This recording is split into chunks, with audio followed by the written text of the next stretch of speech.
Ayan. Luto na siya. Ayan natin. Tikman natin kasi nag-ano na siya, oh. Pag maganyan na, pahinaan na lang muna natin. Ayan. Kasi, ano na eh.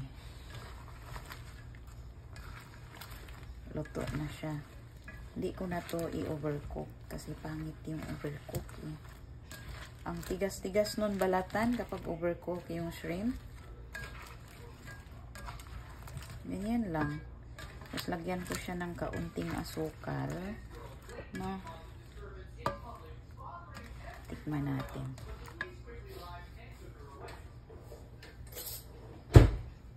Tikman natin guys.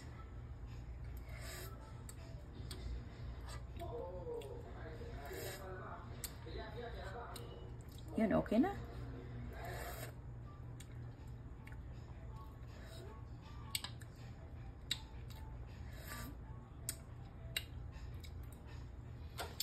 Ayan. Okay na. Hindi ko nalagyan ng asukal kasi matatamis masyado yung ano. Ayan. Yummy.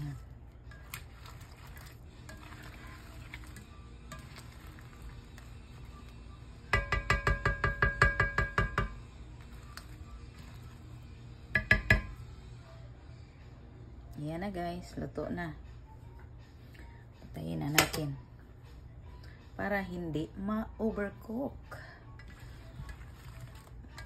Pangit pag i-overcook yung hipon. Napakatigas balatan. Ayan lang, simple lang. Simpleng luto lang ng hipon. Ayan, okay na guys.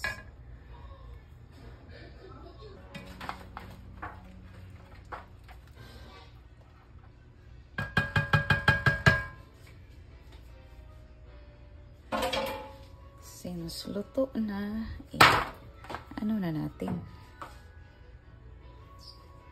Lilipat na natin ang lagayan.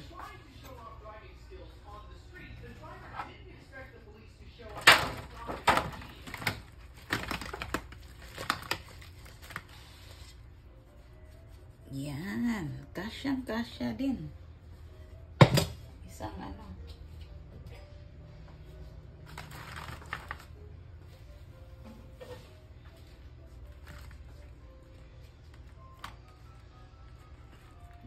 Okay na.